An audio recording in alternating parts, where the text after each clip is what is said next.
नमस्कार, मैं राजीव। मौजूदगी अभी हरिद्वार में ही है। हरिद्वार नगर निकाय चुनाव को मैं लगातार दिखा रहा हूँ। इस संस्करण में मैं अभी ज्वालापुर में हूँ और इस जगह का नाम क्या है वो कैप्शन में लिख के आ रहा होगा। यहाँ से बहुजन समाज पार्टी से शिक्षित, ईमानदार, कर्मठ, संघर्षशील उम्मीदवार, ये लिखा हुआ तो आपने हमेशा देखा है, लेकिन बात जब करूँगा उसके बाद आपको पता चलेगा कि वास्तव में ये प्रत्याशी कैसे हैं। यहाँ से प्रत्याशी है श्रीमती उस्माना जी और यहाँ से सुलेमान भट्ट जी है मेयर प्रत्याशी प्रतिनिधि। क्या कुछ चल रहा है इनके गलियारों में, क्या तैयारी है, क्या रणनीति है, क्या कुछ माहौल है, गहमा गहमी क्या है, सियासी दाव पेंच क्या है, यहाँ से समझाने का कोशिश करेंगे। हरिद्वार में मौजूदगी के साथ साथ आपको ये बता दूं कि इससे पहले वाला संस्करण आप देहरादून का देख रहे थे।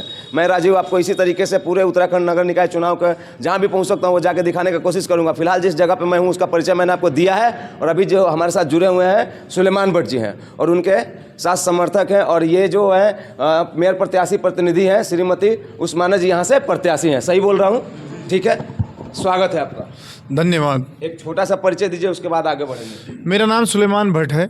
मैं भीम आर्मी प्रदेश प्रभारी हूँ जी, मध्य प्रदेश जी।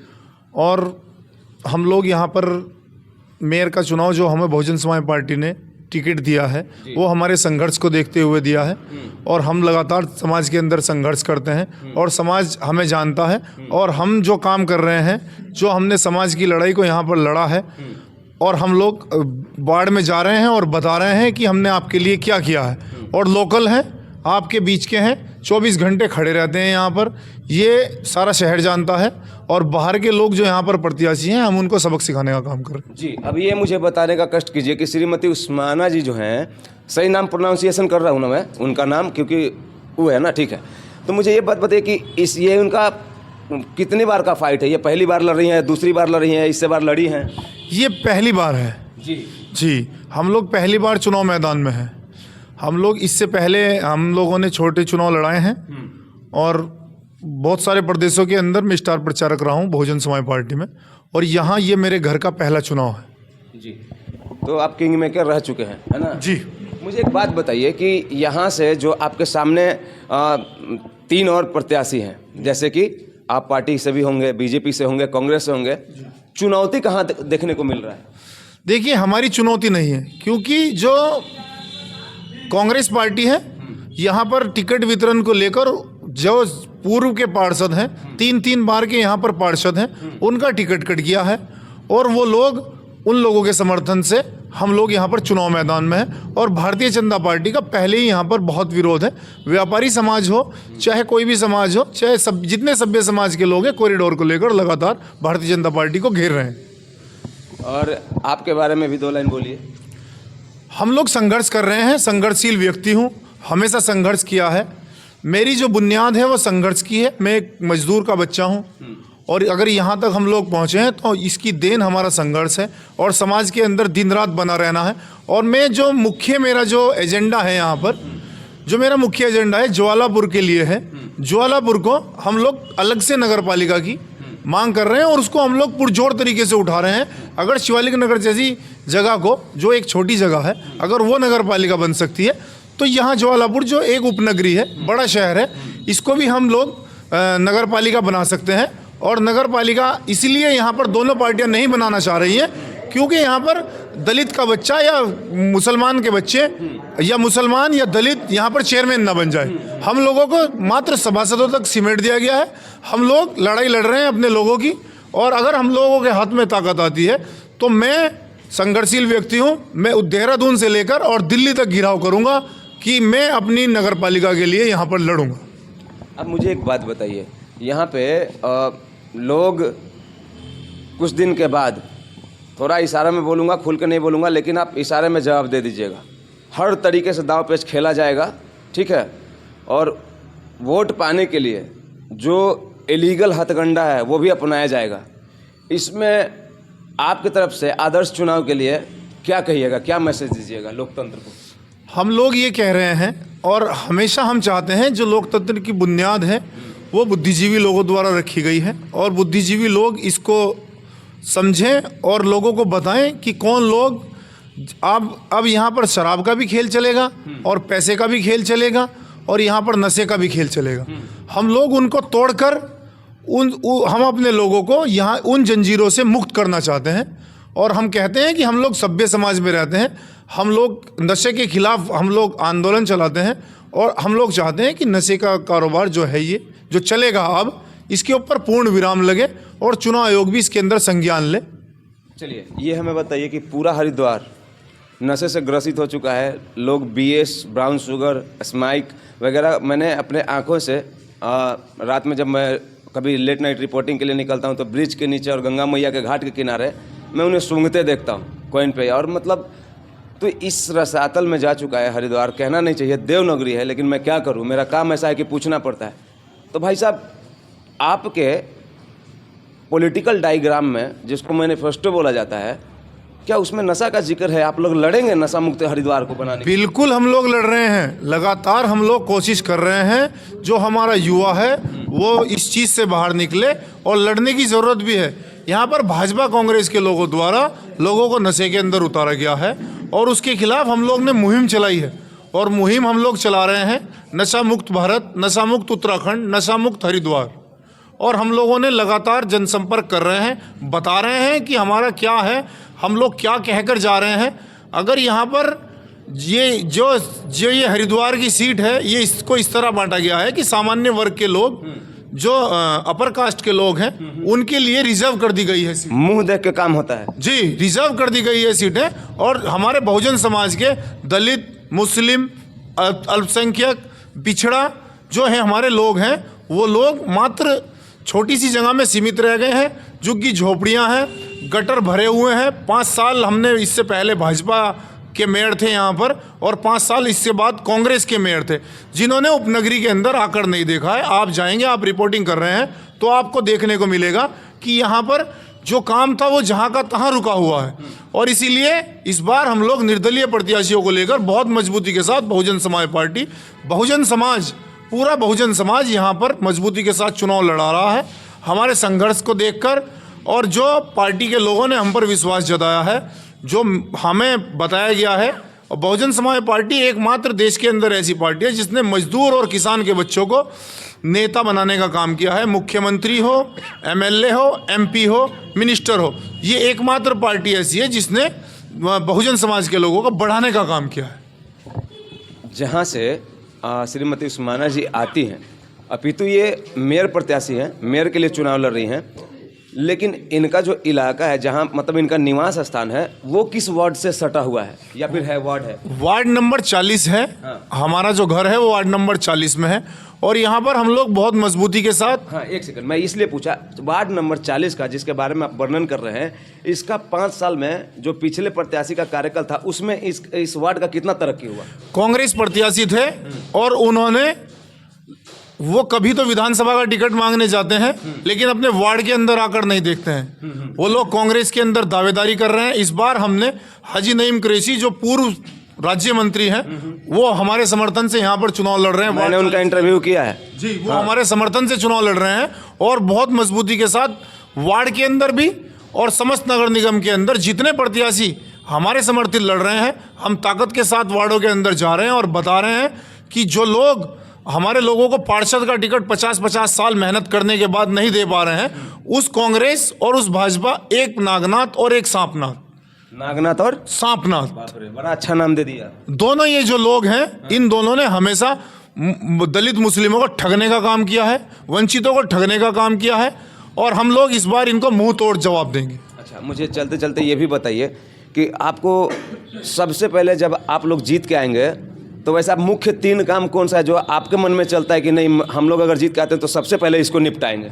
मुख्य काम मेरा सबसे पहले ये है कि मैं ज्वालापुर को नगर पालिका का दर्जा दिलाऊंगा। ये पीड़ा क्यों मन में चल रहा है? क्योंकि हम भी चाहते हैं कि हमारे लोग भी यहाँ पर चेयरमैन बने, गरीब का बच्चा भी चेयरमैन बन सकता है। रंगभेद नीति से बाहर निकले। बिल्कुल। रानी के पेट से राजा पैदा नहीं होगा। बाबा साहब डॉक्टर BR अम्बेडकर साहब कहते हैं कि मैंने संविधान दे दिया है और इस संविधान के ऊपर अगर आप लोग चलेंगे तो रानी के पेट से राजा पैदा नहीं होगा, यहाँ वोट की चोट से राजा बनेगा और दलित का और गरीब का और मुसलमान का बच्चा यहाँ पर राजा बनेगा। लेकिन पिछले गए दिनों में आपने अमित शाह जी को भी सुना, उस पर क्या कहेंगे? अगर आप चाहे तो बोल सकते हैं, प्रेशर नहीं। हम बोलेंगे। बाबा साहब डॉक्टर BR अम्बेडकर यहाँ देश के अंदर जो आज व्यवस्था है, जो आज पूर्ण तरीके से लागू है, उसको चलाने के लिए बाबा साहब डॉक्टर B.R. अम्बेडकर के हम लोग आभारी हैं, उनका आभार है, हमेशा रहेगा। मैं भी आभारी हूँ, क्योंकि ये माइक पकड़ के घूम रहा हूँ तो ये अधिकार उन्होंने अगर दिया। आज एक मजदूर का बच्चा यहाँ पर या मजदूर के परिवार से लोग मेयर का चुनाव लड़ रहे हैं, ये बाबा साहब डॉक्टर B.R. अम्बेडकर की देन है, और उस महापुरुष के बारे में जितना कहा जाए उतना कम है। चलिए हम लोग सवाल पे आ जाते हैं। एक मुद्दा आपने ये बताया कि सबसे पहले इसको नगर पालिका में के लिए हम लोग लड़ाई करेंगे। दूसरा मुद्दा हमारा ये है कि जो यहाँ पर हमारे यहाँ हॉस्पिटल बन रहा है जगदीशपुर के अंदर, उसको प्राइवेट वो वाला क्या जो 500 बीघा का मैटर है, वो वाला मैटर के बारे में कुछ बोलिए ना। उसका निजीकरण कर दिया गया है। ये पीड़ा सबको है, पूरे हरिद्वार को है। उसका निजीकरण कर दिया गया है। और मैं जाऊंगा, क्योंकि वहां पर लगातार प्रशासन मनमानी कर रहा है। एक सवाल में सब लोग बोलिएगा, उसके लिए आंदोलन होना चाहिए कि नहीं? ये बहुत बड़ा पीड़ा है, ये क्रूर बर्ताव है हरिद्वार के साथ। किसी को मतलब इतना बड़ा जमीन का टुकड़ा जो कि सामाजिक कार्य के लिए यूज होना था, ये तो भाई साहब ऐसा क्या ही कहेंगे। आपका नाम बताइए। एहतशाम भाई, ये बताइए कि क्या कुछ हो रहा है? जितनी देर से सुने सुलेमान भाई को हम लोग, उस्माना जी के साथ आप लोग क्यों खड़े? क्योंकि सुलेमान भट्ट काम करने वाले आदमी 24 घंटे समाज के बीच रहते हैं। कभी भी अगर कोई समाज का कोई वर्ग, क्या बाबू तुम लोग पीछे थोड़ा सा, क्या कोई समाज का वर्ग अगर सुलेमान भाई को फोन करता है या बुलाता है, इनके किसी भी करीबी को या इनके किसी घर के जिनको लगता है कि हम अगर बोलेंगे तो मेरा सुन लिया जाएगा पीड़ा, तो क्या कुछ एक बार में निपटारा होता है? खड़े रहते हैं क्या? हाँ, हमेशा खड़े रहते हैं, 24 घंटे खड़े रहते हैं। गेट भी नहीं लगवाया अपने मकान के अंदर, इसीलिए अगर फोन भी नहीं उठता तो सीधे आदमी घर में जाते हैं और इनको उठा के चाहे वो कोई वर्ग का हो, कोई भी वर्ग हो भाई जी, बिल्कुल। ये आधी रात खड़े रहते हैं, किसी की नाली सफाई हो, गटर साफ करने हो, नशाखोरी हो, सबके ये पूरा ध्यान रखते हैं जी। अब एक बात बताइए भाई साहब, नमस्ते। पहले ये बताइए कि उन्होंने कहा, आपके अपने शब्द में जरूर बताइएगा, नशा के लिए कैसे लड़ेंगे आप लोग? नशा के लिए तो हम अभी एक मीटिंग होगी हमारी जी, उसमें बैठ के हम बात करेंगे और जहाँ जहाँ ये काम हो रहे हैं हम इनको बंद कराने का काम करेंगे और प्रशासन को भी इसके लिए लिखित में हम इसको एप्लीकेशन करेंगे। बिल्कुल। मुझे एक बात बताइए, आखिर कोई तो बेचता होगा, आखिर कोई बेचवाता भी होगा। अगर कोई पकड़ा नहीं जाता है, इसका मतलब है कि संरक्षण है, और मेयर और पार्षद का इतना क्षमता जरूर होता है कि वो लगाम लगा सकता है। तो भाई साहब आप बताइए, क्यों नहीं रोकते हैं लोग? बस पैसों का धंधा है। पैसों का धंधा है। हाँ, पैसा पहुंच रहा ऊपर तक, ऐसे नहीं हो रहा। तो कैसे निजात मिलेगा सुलेमान भाई? आखिर इस पीड़ा से कैसे, कहाँ? गरीब के बच्चे तो कर्जा लेंगे, घर बेचेंगे, बाहर भाग जाएंगे। देखिए, हम लोग बुनियादी चीजों के ऊपर बात करते हैं, और मैं जिस बात को कमिटमेंट करता हूं मैं उसको करता हूं। और हम लोगों ने ज्वालापुर के अंदर आधे से ज्यादा ज्वालापुर के अंदर इसकी सफाई करने का काम किया। बुजुर्गों के लिए क्या किया? बुजुर्गों के लिए, बुजुर्गों पेंशन के टॉपिक पे बोलिए। पेंशन, आप यहाँ जितने लोग मौजूद हैं उनसे पूछ सकते हैं। अगर आप शहर के अंदर जाएंगे तो जो आपको बुजुर्ग मिलेंगे, जो हम लोग यहाँ पर कुछ भी नहीं है अभी तक, आज तक। लेकिन हम लोगों ने, अगर जहाँ जितने राशन कार्ड हैं हमारे पास आते हैं, पार्षद के पास नहीं जाते हैं लोग। क्या आप बात कर रहे हैं? ये सही है? मेरे घर पे कम से कम आपको अब भी 200 राशन कार्ड पड़े हुए मिलेंगे लोगों के। आपके पास क्यों जाते हैं? क्योंकि हम लोग काम संवैधानिक पद पे तो आप नहीं है। नहीं है, लेकिन हम लोग काम करते हैं। लोगों को उम्मीद है कि ये काम करने वाले व्यक्ति हैं। पेंशन के लिए मेरे पास लोग आते हैं और हम लोग जाते हैं। जिनकी बंद हो गई है, बहुत सारे लोगों को अभी हम लेके गए थे, जिनका नाम काट दिया गया था, जिनको ये कहा गया था कि ये लोग मृत। अच्छा, क्या ये बात सच है कि जितने भी इधर के सरकारी योजनाओं के कागजात बनाए जाते हैं, क्या लोग उसके एवज में, जैसे आयुष्मान कार्ड हो गया, राशन कार्ड हो गया, जो भी हो, तो क्या पैसा लिया जाता है? देखिए, अभी यहाँ पर हमारे यहाँ शौचालयों के पैसे आए, और तो उसमें भी पार्षदों ने, जो करप्ट पार्षद है, उसके अंदर भी उन लोगों ने पैसे लेने का काम किया है। और अभी मैं यहाँ पर बस्ती में घूम रहा था, यहाँ पर हमारे यहाँ पीठ बाजार में एक बस्ती है, उसके अंदर मैं घूम रहा था, तो वहां लोग बाग नाले के किनारे रह रहे हैं। तो अभी जब वहां यहाँ बरसात हुई, जब मैं गया, बरसात हुई, तो लोगों ने मुझे बताया कि सुलेमान भाई, यहाँ हम लोग आए हैं, माताएं थी मेरी और बहनें थी। उन्होंने बताया कि नाले की सफाई, पार्षद के पास पैसे आए थे और उसने हमारे से 300 रुपए लिए हैं नाले की सफाई कराने के लिए, जो सरकार द्वारा पैसा आया था यहाँ। तो दो इनकम कर रहे हैं लोग, उधर का भी पैसा और इधर का भी पैसा। अब जो लोग यहाँ पर पैसा ले रहे हैं वार्ड के अंदर, जो वोटर हैं जो उनसे पैसा ले रहे हैं, मैं उनको भी कहना चाहता हूं कि अगर वो पैसा लेंगे तो वो पैसा आपसे ही निकलेगा क्या बात, बिल्कुल। बाद में 5 साल में। हाँ। 5 साल में वो आपका जो निधि आएगी वो खाएंगे उसको, क्योंकि वो अभी आपको देंगे और बाद में आप ही के हाथ से निकालेंगे, चुनाव के टाइम पे खरीदेंगे तो 5 साल आप ही को बेचेंगे। बेचेंगे। और हम लोग काम कर रहे हैं मजबूती के साथ। चलिए बताइए, कोई भाई बोलेंगे मेरे, कोई भाई बात करना चाहेंगे? आइए भैया बात कीजिए, भैया बोलिए। इतने देर से आप सुन रहे हैं, ठीक है, मुद्दा तो बहुत है।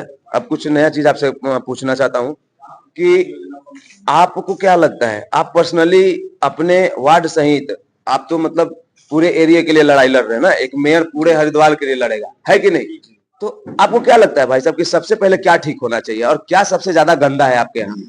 साफ सफाई में, साफ सफाई पहले बात तो साफ सफाई, कूड़ा कचरा रहता है, कूड़े के ढेर लगे रहते हैं। और दूसरी बात है नशा नशा बहुत ज्यादा चल रहा है। ये नशा बंद होना चाहिए और ये साफ सफाई, और एक जनता को, नागरिक को क्या चाहिए, बस यही 2 चीजें चाहिए। साफ अच्छा सफाई। मुझे एक बात बताइएगा, बाबू हटो, बाबू क्यों अंदर आ गया, इधर हो ना। सुलेमान भाई, मैं चलते चलते पूछ रहा हूँ, संस्करण अब थोड़ा सा अंतिम दौर में है। मैं ये पूछना चाहता हूँ कि क्या ये बहुत मुश्किल काम है क्या, नशा को रोकना? क्या एक राजनीतिक जीवन में जो वर्चस्व रखने वाले ऊंचे ओहदे पे लोग हैं, जैसे मेयर हो गए, विधायक हो गए, क्या इनके कंट्रोल से बाहर का चीज है क्या ये? देखिए, हम लोग काम कर रहे हैं अभी चीजों के ऊपर, हम लोग घर घर जा रहे हैं। इस चीज के लिए जागरूकता लाना जरूरी है। नहीं, नशा मुक्त बनाने के लिए तो आप जागरूकता फैलाएंगे, लेकिन बेचना कैसे रुकेगा? ये मैं पूछ रहा हूँ कि पॉलिटिकल पावर से बाहर की चीज है क्या, इसको कोई नहीं रोक सकता क्या? नहीं रोक सकते हैं। अगर सरकार अपने पे आ जाए तो मंदिर के सामने से या मस्जिद के सामने चप्पल चोरी नहीं कर सकता है। ताली बजाओ भाई। इसको रोका जा सकता है, लेकिन अगर सरकार चाहे, सरकार के डिपेंड करता है, सरकार के ऊपर डिपेंड करता है और जो स्थानीय नेता है उनके ऊपर डिपेंड करता है। और मैं आपको फिर एक बार कहना चाहता हूं कि हम लोग जिस वार्ड में हम लोग रहते हैं, वार्ड 40 में, आप देखेंगे कि हम लोग वहां पर लगातार वहां पर मशीन बुलाकर जल संस्थान से तो काम कराते हैं। जो गटर की लाइन है वो पूरी चौक हो गई है आगे से। इस बार पार्षद को 6 साल मिले थे, क्योंकि 1 साल लेट है चुनाव जो है, वो 1 साल लेट है। और सड़कों के ऊपर टुक्की लगाने का काम किया गया है। जो स्वर्ण समाज के लोग हैं उनके यहाँ सड़कें बिछाई गई है। जो गरीब दलित और मुस्लिम लोग हैं उनके यहाँ टुकिया लगाई गई सड़कों के ऊपर। ये आप जाएंगे तो आप देखें, ये नस्लीय भेदभाव है, ये नस्लीय भेदभाव है।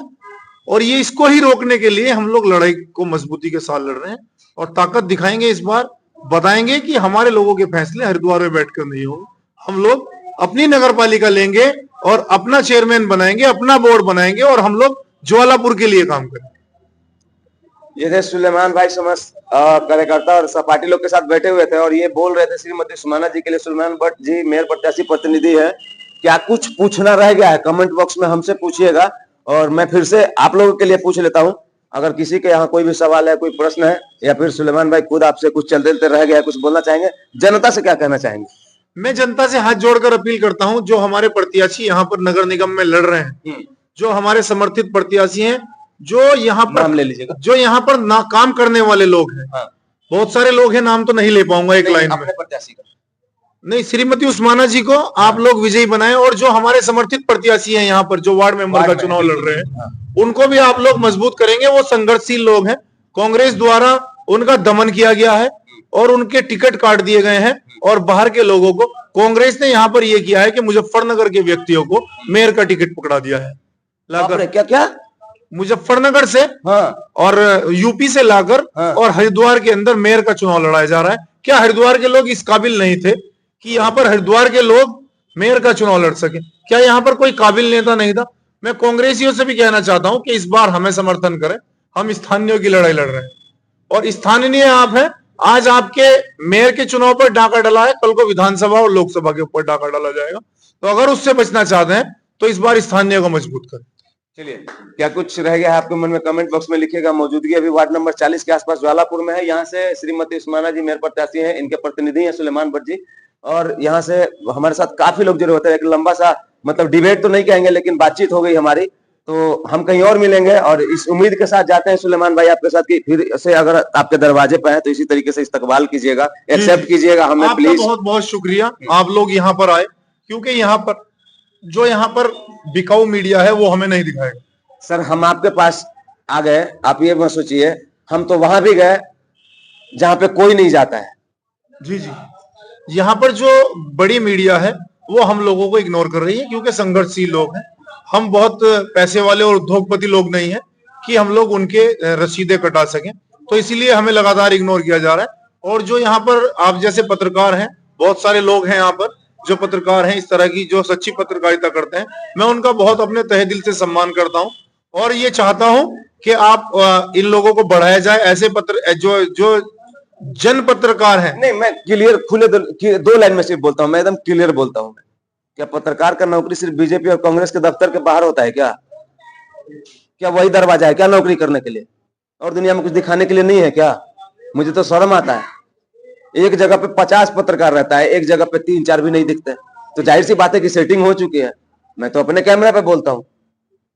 तो ये थोड़ा सा भाई, अगर आप लोकतंत्र में चीजों को दिखा रहे हैं तो सबके दरवाजे पे जाओ ना भाई, सबके दरवाजे पे जाओ। सारे तो प्रत्याशी संवैधानिक रूप से सबका बराबर अधिकार है। जो आचार संहिता आपके लिए लगा है वही आचार संहिता इनके लिए लगा है। जो संविधान में आपको फैसिलिटी दिया गया है चुनाव लड़ने के लिए, वही फैसिलिटी इनको भी मिला है। तो फिर ये मनसा क्यों? बताइए कि हम उनके पास जाएंगे, उनके पास नहीं जाएंगे। अगर कोई व्यक्ति किसी एक दरवाजे का होकर रहता है तो इसका मतलब तो साफ है ना, इसका मतलब तो साफ है। तो हम लोग वो नहीं है सुलेमान भाई कि एक ही लोग का चक्कर काटते रहते हैं, हम लोग पूरा हरिद्वार दिखाने हैं। हम लोग को इसका जो ये हमारा मेडिकल कॉलेज है, हम आप लोग फिर आइएगा, फिर से कवर कीजिएगा। बिल्कुल प्रॉमिस करते हैं, कैमरे पे आएंगे हम लोग। आप देखिएगा कि हम लोग कितनी बड़ी लड़ाई लड़ेंगे और कितनी मजबूती के साथ गरीबों और किसानों की और मजदूरों की लड़ाई यहाँ पर लड़ेंगे हम लोग। आप लोग आइएगा और देखिएगा कि हम लोग डरते नहीं है शासन से, प्रशासन से। अगर बात हमारे लोगों की आएगी तो हम लोग अपना खून बहाने के लिए तैयार। चलिए, बहुत बढ़िया। एक बार अपना नारा वारा लगाते हुए खत्म कीजिए इसको। चलिए, मैं कहीं और मिलूंगा, हमें दीजिए इजाजत। जय हिंद।